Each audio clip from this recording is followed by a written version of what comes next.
بسم اللہ الرحمن الرحیم۔ السلام علیکم دوستوں، آج ہم اس صحابی رسول کی زندگی کے بارے میں جانیں گے جنہیں اسلام کے طاقت اور صحاباؤں میں گنا جاتا ہے، جنہوں نے اتنی جنگیں لڑی کہ ان کے جسم میں شاید ہی کوئی ایسی جگہ رہی ہوگی جہاں تلواروں سے زخم نہ لگے ہوں۔ انہوں نے جنگ لڑتے ہوئے شہید ہونے کی خواہش کی تھی، مگر وہ نہ تو کبھی کوئی جنگ ہارے اور نہ ہی ان کی جنگ کرتے ہوئے شہید ہونے کی دلی مراد پوری ہو پائی۔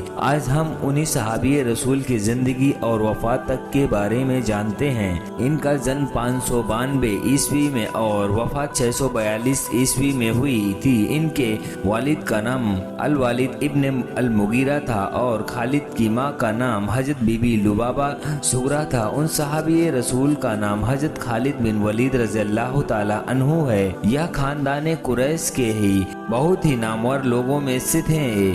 ان کی والدہ حضرت بی بی لبابہ صغریٰ ام المومنین حضرت بی بی میمونہ کی بہن تھی۔ وہ ایک ایسے سپہ سالار تھے جنہوں نے 25 بڑی بڑی جنگیں لڑی اور 9 سال تک تو لگاتار جنگیں لڑی، جن میں سے پہلی 2 جنگیں اسلام قبول کرنے کے پہلے اسلام کے مخالف لڑی اور 23 جنگوں میں اسلام کے ہمراہ اور حضرت عمر فاروق رضی اللہ تعالی عنہ کے عقد میں لڑی ہیں۔ انہوں نے جنگ لڑتے ہوئے سلطنت اسلامیہ کو شام اور روم تک پھیلا دیا تھا۔ فوج سے نکلنے کے بعد آپ چپ رہنے لگے اور آپ پہلے مدینہ منورہ گئے اور پھر وہاں سے کنسرین چلے گئے اور وہاں سے حمص۔ 642 عیسوی پور میں آپ حضرت خالد بن ولید رضی اللہ تعالی عنہ کو بیماری نے گھیر لیا۔ ان کا جسم گھلتا چلا گیا اور ایک روز ایک دوست انہیں دیکھنے آیا اور غور سے دیکھ کر خالد رضی اللہ تعالی عنہ نے انہیں اپنا جسم دکھایا اور کہا، کیا تجھے میرے جسم پر کوئی ایسی جگہ نظر آتی ہے جہاں زخم کا نشان نہ ہو؟ دوست کو ایسی کوئی جگہ نظر نہ آئی۔ پھر خالد بن ولید رضی اللہ تعالی عنہ نے کہا، کیا تو نہیں جانتا کہ میں نے کتنی جنگیں لڑی ہیں؟ پھر میں کیوں شہید نہ ہوا؟ میں لڑتے ہوئے کیوں نہ مرا؟ پھر ان کے دوست نے کہا، تو میدان جنگ میں نہیں مر سکتا خالد۔ پھر دوست نے کہا، تجھے رسول اللہ صلی اللہ علیہ وسلم نے اللہ کی تلوار کہا تھا۔ یہ رسول اکرم صلی اللہ علیہ وسلم کے پیشن گوئی تھی کہ تو میدان جنگ میں کبھی نہیں مارا جائے گا۔ اگر تو مارا جاتا تو سب کہتے کہ ایک کافر نے اسلام کی تلوار توڑ دی، اور ایسا نہیں ہو سکتا کہ تو اسلام کی شمشیر بے نیام تھا۔ وفات کے بعد خالد بن ولید رضی اللہ تعالی عنہ کی عمر مبارک 58 سال تھی۔ ان کی وفات کی خبر مدینہ منورہ پہنچی تو بنی مخزوم کی عورتیں ماتم کرتے ہوئے گلیوں میں نکل آئیں اور رونے لگی۔ امیر المومنین حضرت عمر فاروق رضی اللہ تعالی عنہ کی خلافت کے منصب پر بیٹھتے ہی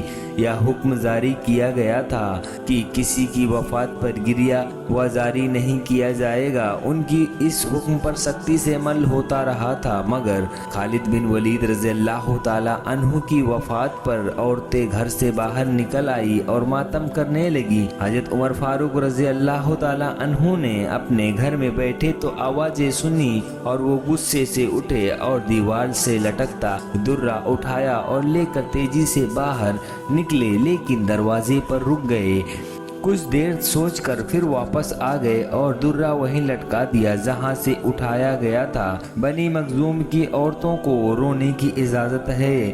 حضرت عمر رضی اللہ تعالی عنہ نے اعلان کیا، انہیں حضرت خالد کا ماتم کر لینے دو، ان کو رونا دکھاوا کا نہیں۔ رونے والے خالد جیسے پر ہی رویا کرتے ہیں۔ حمص میں بڑا حسین باغ ہے، پھولوں کو کیارے ہیں، درمیان میں راستے ہیں اور درخت ہیں۔ اس باغ میں ایک مسجد ہے جو مسجد خالد بن ولید رضی اللہ تعالی عنہ کے نام سے مشہور ہے، بہت دلکش مسجد ہے۔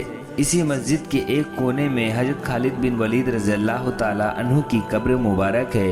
حضرت خالد رضی اللہ تعالی عنہ کی داستان شجاعت جاننے والوں کو آج بھی جیسے اس مسجد میں جا کر للکار سنائی دیتی ہے، انا فارس الجزیر، انا خالد بن ولید، اللہ اکبر۔ امید کرتے ہیں دوستوں آپ کو یہ معلومات اچھی لگی ہوگی، اور اسی طرح کی اسلامی معلومات حاصل کرنے کے لیے ہمارے یوٹیوب چینل کو سبسکرائب اور ویڈیوز کو لائک کرنا نہ بھولیں۔ ملتے ہیں اگلی ویڈیو میں، تب تک کے لیے اللہ حافظ۔